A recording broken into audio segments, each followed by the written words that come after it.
Il y a eu des petits barrages au 19e siècle. Ce n'était pas des véritables barrages hydroélectriques, c'était des barrages qui utilisaient le pouvoir hydraulique. Le plus gros du développement s'est fait en 1929. À Buckingham même, il y a deux chutes.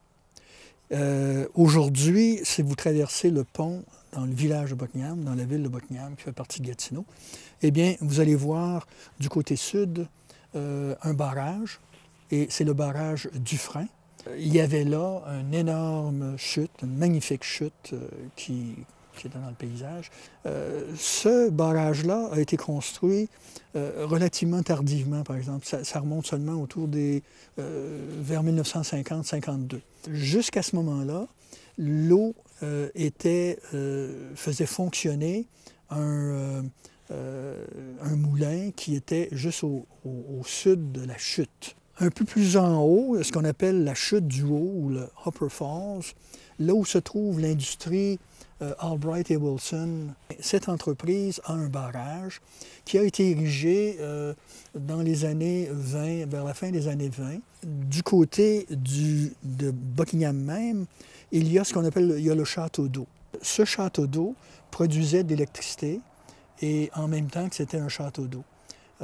Et parce que la municipalité de Buckingham va avoir son propre service d'électricité pendant de nombreuses années avant de le vendre à Hydro-Québec.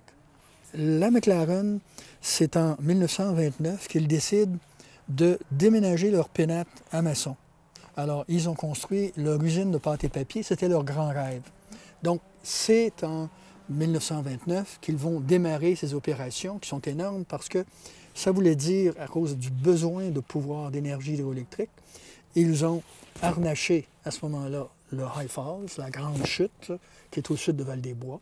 Parallèlement à ça, il y avait au sud de Buckingham même une autre série de chutes, la chute Réaume. À partir du barrage Réaume, souterrain, ils ont construit des amenés d'eau, des conduites forcées, qui arrivent à Masson. Vous avez les deux tours, les deux gros réservoirs.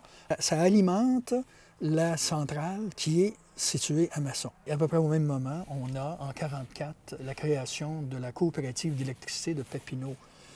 Papineau Ouest, si je m'abuse, parce qu'il y a Est puis Ouest.